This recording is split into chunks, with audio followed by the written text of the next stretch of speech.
For me, travel is not just about turning up in one place, sitting on a beach and relaxing, because I can do that in Cyprus. We're blessed that we can do that in Cyprus every day. Half an hour away, there's the beach, there's your sunbed, enjoy yourself. But for me, traveling is about meeting new people, seeing a new place. Welcome to a new episode of Most Memorable Journeys. Today's guest is a man that I met at the Cyprus Diaspora Forum, and I have to give another shout out to Paul Lambis because I met I think I met the coolest people at this conference ever, and I had so many guests on my podcast since then. And Costas was one of the people who moderated the panel and who was around, and I was watching him and I thought, this guy has good social skills. He knows how to work his way around people, and that always impresses me.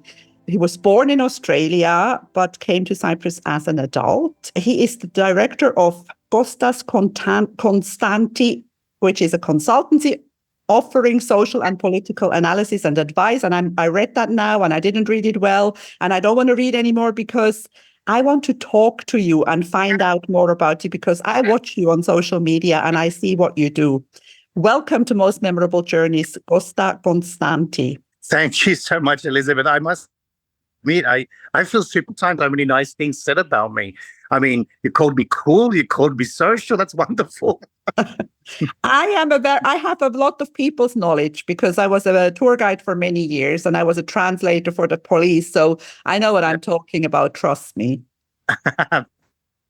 Thank you. And look, I must also reiterate your congratulations to Paul Lambis and the marvelous conference that he organized, the Cyprus Diaspora Forum. It's on again next year. We're definitely all going to be there again, and it's promising to be bigger and better. So I want to just do a little personal shout out to that, because we've lived and experienced it, and indeed we met some very cool, funky, influential, special people, yourself included. Thank you. I think it was great, and I put mine very, with strong ink in my agenda to make sure that I won't miss that one. So that was a free advertising clip for the Cyprus Diaspora Forum. Tell me about you. You were born in Australia and you came to Cyprus as an adult. Just that alone, how did that feel? Did you used to come to Cyprus when you were a child? Did you travel here often, or was it like new? Well, look, unlike the British Cypriots, we Australian Cypriots don't have the luxury of being able to come and go from Cyprus as often as we would like.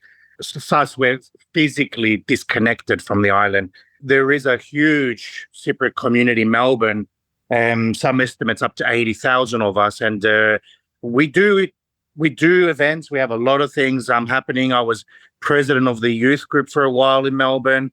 I was the founding president actually in Adelaide when I lived there for a little while. So I've always been involved. However, unfortunately, I didn't come to Cyprus as often as I would like to have in hindsight. I mean, the first time I came, I was 10 years old. The next time after that, I was 19. That was in 2009. I'm showing my age now. I'm 44. But then after 1999, I came every 2 years until I basically migrated here in 2006 at the age of 26. Now, at the time, I felt I was an adult. Now I look back and think, wow, I actually was a child.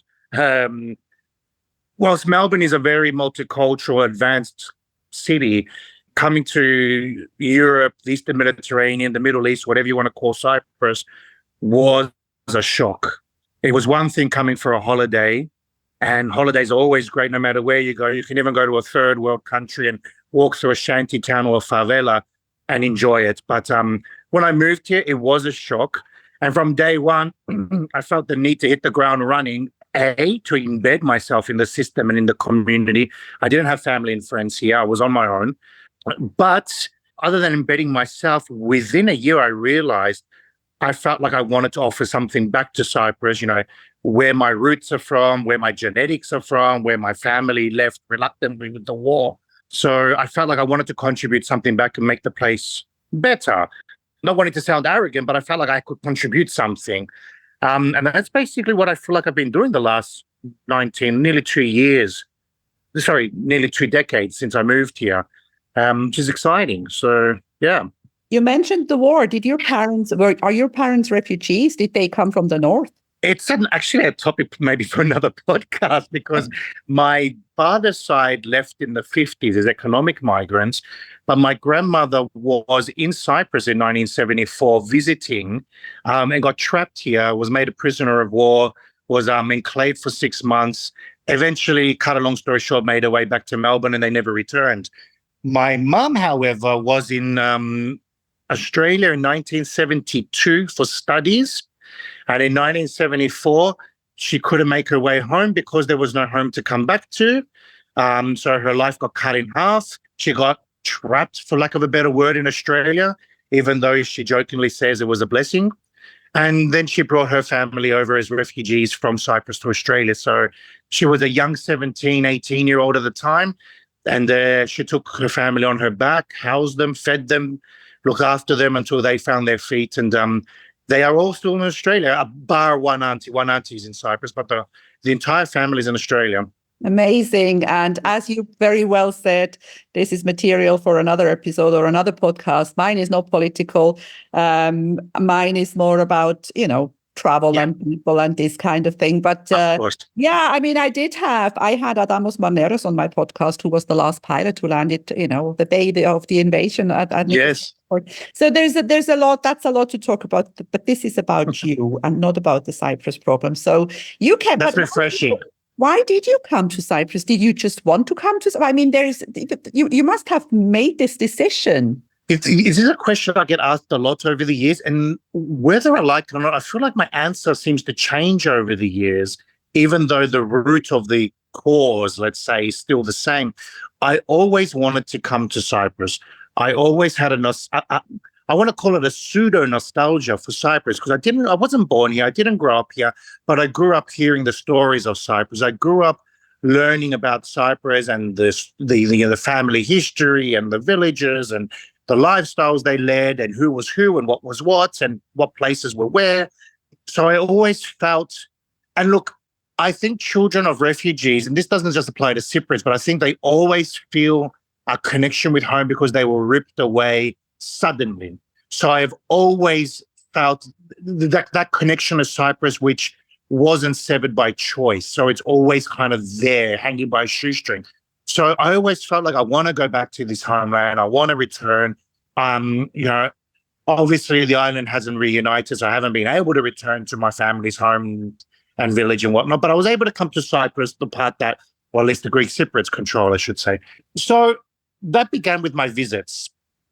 Obviously, there were holiday vacations. I was living in London for a while. I was living in Paris for a while. I'll pop over to Cyprus as side trips.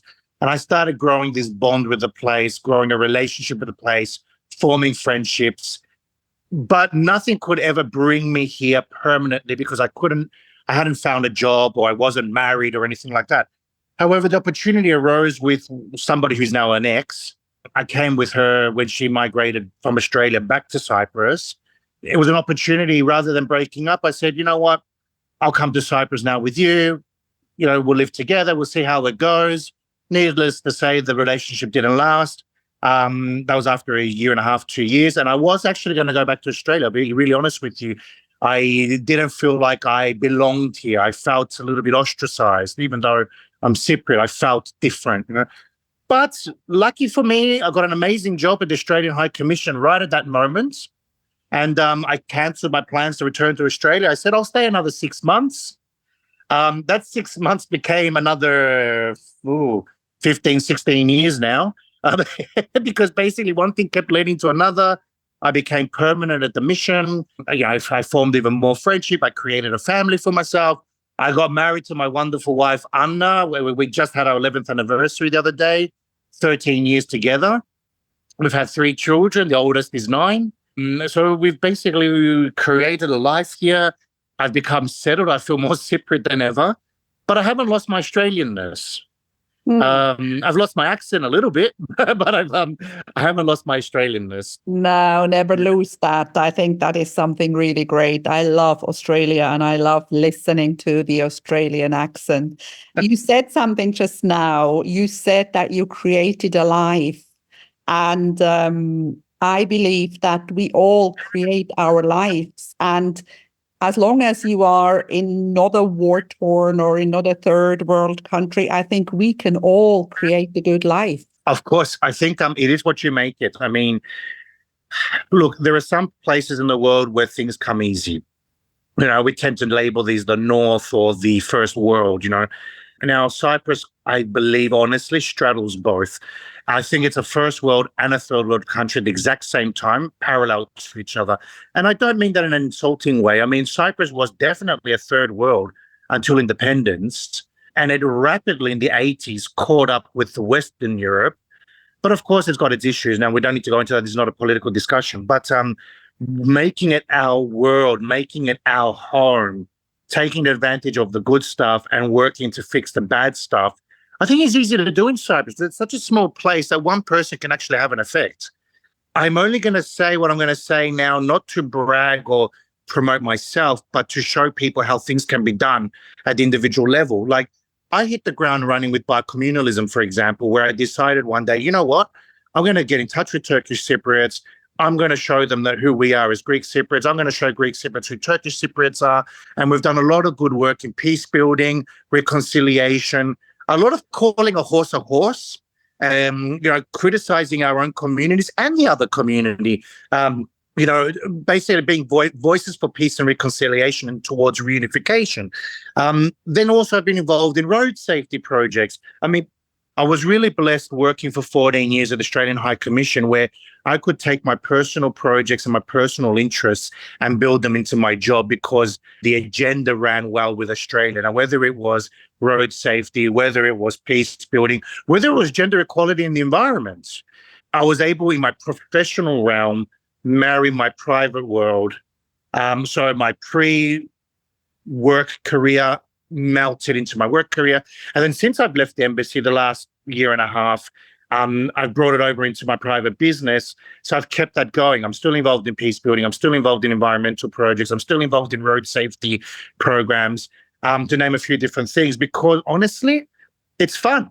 I mean, you meet so many people, you form new friendships, you get to know the island even better than just your normal person. Look, it also affords itself to career opportunities, project opportunities. There's absolutely nothing to lose while you make the place a better place. Oh, yes. And I also believe that it's never the people, it's never the people. It's the governments, it's politics, it's religion. I don't know. It's so many things that create all the problems. If you cannot blame the people, and in this case where we are, the Turkish Cypriots and the Greek Cypriots they are the same. I always say that about the Middle East. When you look at this place, it's the same food, it's the same beautiful hospitality, it's the same spices, it's the same hair. Yeah. It's like, look, let's talk about your former world. I mean, Switzerland, Austria, Germany, Northern Italy, France, they're all the same. I'm talking really now stereotypically outside view. When you look at Greece, Turkey, Cyprus, Lebanon, it's all the same. I mean, of course, there are the micro differences and the things that matter on the ground. But what shocks me actually is that going to Lebanon and Syria and Palestine and Jordan and places like this, the amount of overlap with us as Cypriots, Middle Eastern we are, and a lot of people in Cyprus take this as an insult. But I love it. I absolutely love it. Yeah, no, and unfortunately, and this is a Eurocentric view of the Middle East, that the Middle East is war-torn and backwards and suffering and third world. But there's a lot of beauty and wealth in the Middle East. In fact, Europe's roots come from the Middle East. I mean, we have to admit that, and we have to recognize that. And Cyprus should take advantage of its location, take advantage of its culture, and be that bridge between the Middle East, the MENA states, and Europe. Absolutely, I absolutely agree. And that's what makes Cyprus fun. That's why we have our mezes. Now, before I want to talk to you about travel, but I want to go back to something that I forgot to say before. The one thing that I have noticed with my friends who are either English Cypriot or Australian Cypriot or whatever, who have grown up abroad, one thing that I've noticed is that the people who go away, they forget that life moves on in Cyprus and becomes more modern. And sometimes they come back and they still have some of those old-fashioned habits or opinions. Do you agree with that? 100%. 100%. Actually, it's a twofold problem, actually, because one is that they come here expecting to find little old ladies dressed in black riding donkeys, which is all very nice. And you can probably find that in a few little places in rural Buffos now. But at the same time, yes, Cyprus has modernized, it's propelled itself forward. In fact, in some things, it's more modern than Australia. I mean, I remember the first time I came to Cyprus, they had remote control air conditioners. This was unheard of in Australia at the time. Pay TV and the plethora of the channels, that was unheard of in Australia at the time. When my mum moved to Australia in 72, she was shocked at how backwards Melbourne was compared to Cyprus at the time. I mean, okay, granted, she was living at the fringe of Melbourne. So, she saw horses drinking out of troughs, which was like cowboy world, This is now the middle suburbs. But I mean, back at the time it was. But at the same time, however, they do not see Cyprus for what it is in all its modernity. They don't see the problems we have in Cyprus. They come, I was guilty of this as well. You come, you see the beach, you see the taverna. You don't see the pollution, or you don't see the, inequality. You don't see some of the poverty that does exist. You don't see some of the violence that exists. And there's some matters that, for example, I had some Cypriot friends from abroad bragging in a conversation about how Cyprus has one of Europe's lowest suicide rates. I really was upset about this because there's a reason for this. It's not that we have a lower suicide rate. It's that we have an underreported suicide rate because of the church not doing the orthodox rites for people that suicide. So doctors in cahoots with the family, and understandably, will list it as, sudden death or an aneurysm or whatever they need to do to get, the burial rites for these people. And so as a result, we don't discuss the issues around suicide. We don't have hotlines for people to call if they need help. We don't have men's help, for example, because men are meant to be tough and not, meant to be emotional, have weak moments. So we have this unfortunate reality where we underreport. The same with rape, by the way. I mean, rape wasn't being reported as much as it was until in recent years because a lot of the stigma has been removed. So Cypriots see Cyprus as this nirvana, but it's not. Also, in reverse, Cypriots look at Australia as a nirvana, saying, Switzerland is a nirvana, but geez, they really are not. They've got the issues. I mean, in Australia, racism is on the rise. They've got major environmental issues now. Their water is becoming more and more scarce. The cost of living is through the roof. So, we have to start in this modern day world looking at each other a little bit closer and being a little bit more empathetic to the realities. Oh, that is so true. That is so, everything you said now is so, it totally hits home. And as we said before, we create all this. It's the people us who live together. But there we could start a whole series of podcast episodes.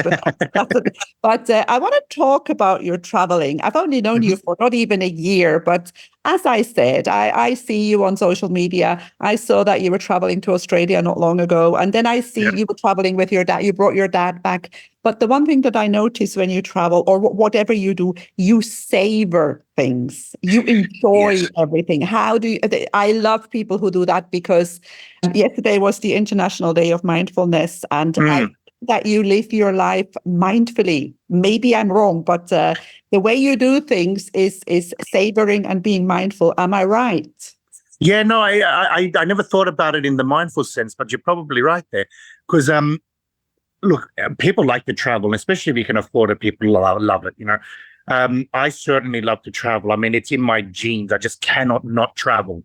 So, let's use this year as an example. Okay, I went to Australia for 2.5 months. It was partly travel, it was partly business, and it was partly family. But whilst traveling for business, I made an effort to go and see things along the way. For example, between cities, I chose to commute with a car and stop at various tourist attractions or places that I'd read about, which I'd never visited in the past.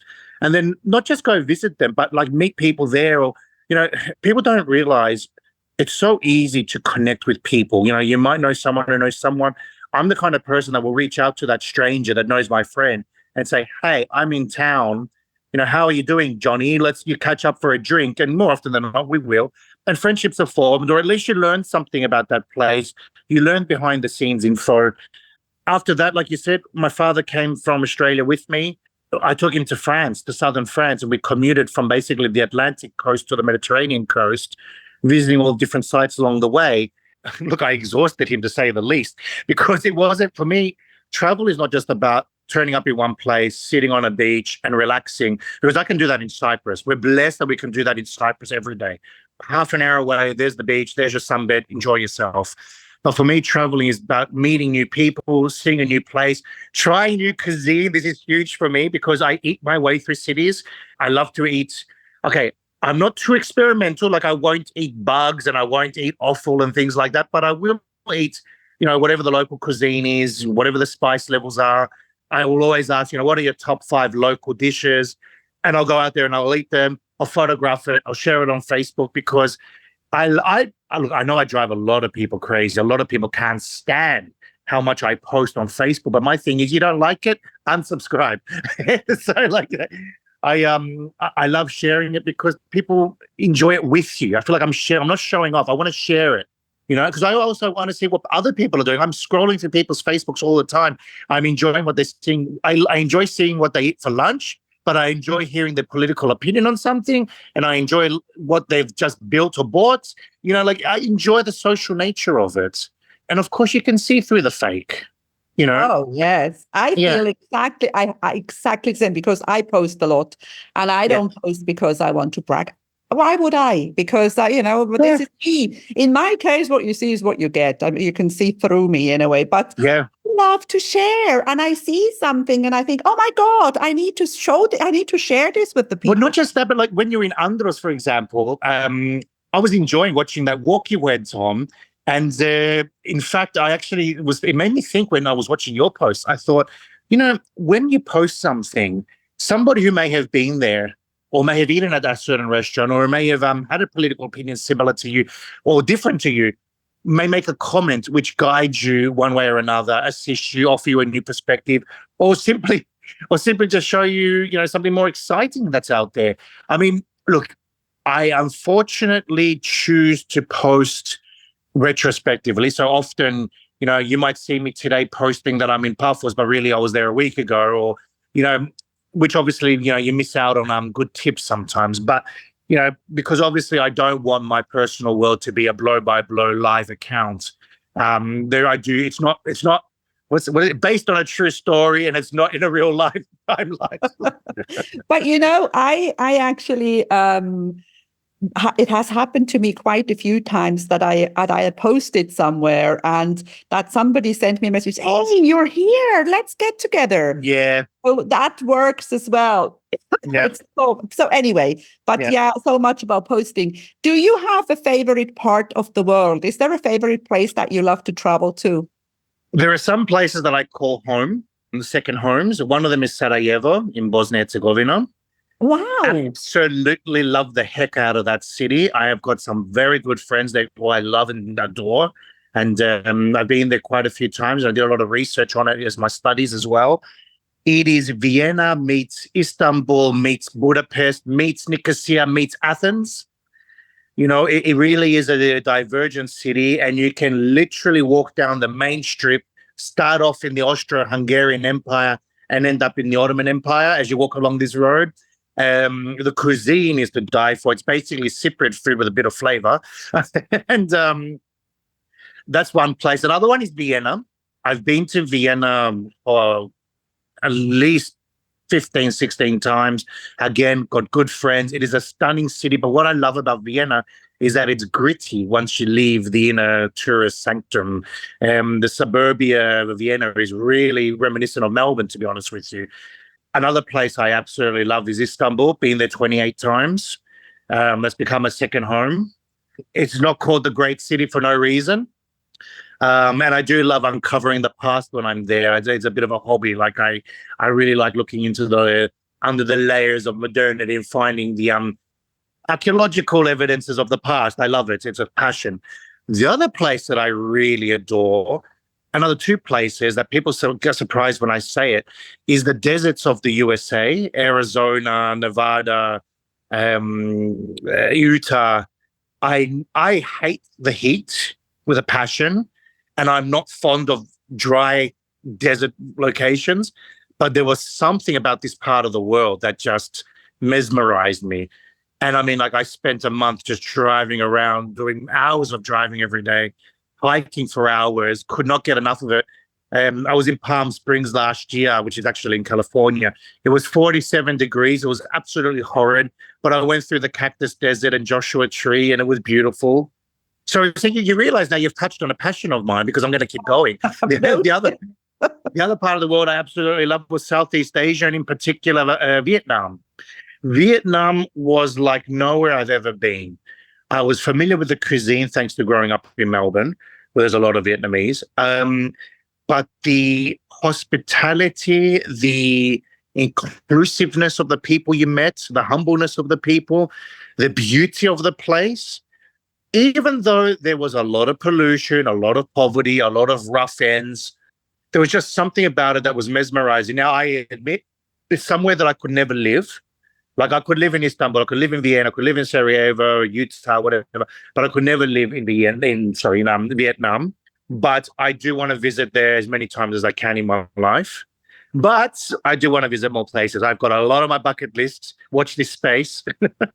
I love it. And I agree with every single place you mentioned, and especially Sarajevo. I used to translate for the Cyprus Police Association. I traveled there a few times to a conference. We actually river rafted from Montenegro into Bosnia on the Tara River, and it was so much fun. This part of the world, so many people actually don't know and don't realize and don't know how beautiful it is. All the Balkan countries. The Balkans are stunning, and they're untapped. People have no idea. Like, they all know France, and they all know Spain and Italy. It was like back in the old days when Prague and Budapest were first being discovered, and now they're on the mainstream. Yes. The same with the Balkans. I mean, they are going to be discovered, and people do like seeing rough edges. Yeah. That's why they come to Cyprus and they love it so much. Cyprus is not Santorini. You know, it can be quite ugly. But well, this is the thing about, but you see that I think in Cyprus, if you just come to Cyprus on a beach holiday, you could have been anywhere. But I think that's just a general thing. But in Cyprus, you need to rent a car and hike. Like, I hike. Yep. I'm a walker. I like to see places. And I think it's the same with most places. You can either be just a visitor, or you can be a discoverer and see. Elizabeth, let me tell you, regarding tourism in Cyprus, I, as a side hustle, and I do it not so much for the money, but I do it more for the exercise and the hobby. I take people on private tours. Now, I either take them on walking tours for a day, or I create packages for them where they come to Cyprus and they stay a few days or a week. And these are people that don't want to come and just sit on a beach. They want to get to know Cyprus. They don't necessarily want to couch surf and live a rough experience. They want to stay nice, whether it's Airbnbs or small agro-touristic hotels. I put packages together according to what they want. But then what I promise them is, you are going to see Cyprus from the day it was first settled to today, including the modern ugly division, through to the archaeological evidences, through to the cuisine in the mountain villages. Yes, you can go to the beach and see some of the modern skyscrapers and whatnot along the way. And people, I'm proud to say that 100% of my clients have walked away going, wow, why aren't you doing this like full-time permanently? Why aren't you putting a team together? Because you do it so much. And I'm like, well, that's because it's a passion of mine. If I do it because I want to do it as Costa, and I experience it with them. Like, I sit and eat with them, or, depending on what they want, but I often find myself eating with them, introducing them to people, sitting around a table, sharing food, doing a cooking class, going for a trek. And I get the amount of Cyprus that I have discovered, rediscover, and propagate through doing this, you can't pay for this. You can't pay for this. So it's priceless. And again, it's mindful, as you were saying earlier. I mean, you're taking tourists and, spenders, let's say, to villages, and they're meeting with, the elders, and they're meeting with people that are running SMEs, and you're creating, sustainability in places that you wouldn't normally. There's so much more to Cyprus than Ayia. So much more. Yes. Yeah. Well, if you ever do put the team together, I'd like to be part of that team. I'm sure you would. I know you. I'll be good at it too. Now, we're getting to the end. We've covered a lot of ground. One thing that I want you to talk about is what you do. What is your consultancy? If somebody is listening to this now and says, oh, this guy sounds he sounds the kind of guy that I'd like to meet or that I would like. What you have a website? I do. It's Constanti, CONSTANTI.org. We'll put it in the show notes. No problem. Now, what Constanti does is it's basically we work predominantly on European projects and locally funded projects. We do a lot of consultancy for private businesses that are looking at investing in Cyprus. We are not an investment advisor in any way, absolutely not. What we are, though, is we offer political analysis.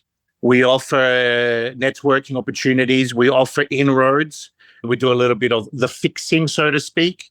We're not a one-stop shop, so we're not going to we're not going to register businesses and open up stores for you, whatever, but we're going to tell you what Cyprus is about, where the sensitive points are, where it's headed, where it's been. I've worked on various projects, from Syrian missing persons projects with UN funding.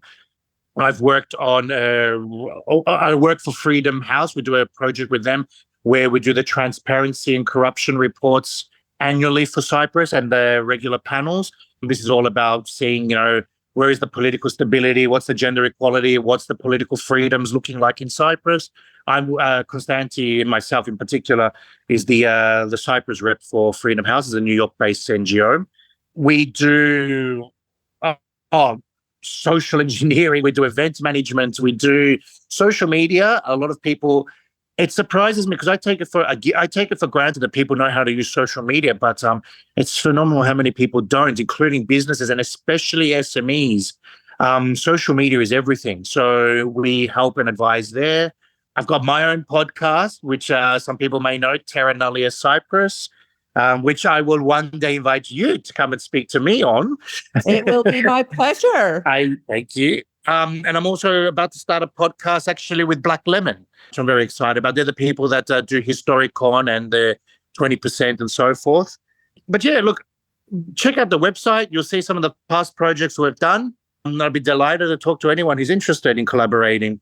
Fantastic. Before we end, you mentioned that there is a long bucket list and watch this space. Now, what is like on top of that? If you could leave today and money wouldn't matter, where would you go? Right. Cuba, Latin America, Japan, China and India. I've left out the two big ones because when I go to India and China, I don't want to go for a week or two. I want to go for an extended period. So I keep pushing that off. So yeah, China, India, Latin America. Now, Latin America is on the cards for next year. So that's coming up with Cuba. Oh, by the way, I should mention that my wife and I, we do Cuban salsa. So it's been a pilgrimage we've been wanting to make for over a decade now. And I use the word pilgrimage not lightly. And then Latin America as a side trip, seeing as we're going to be in the area.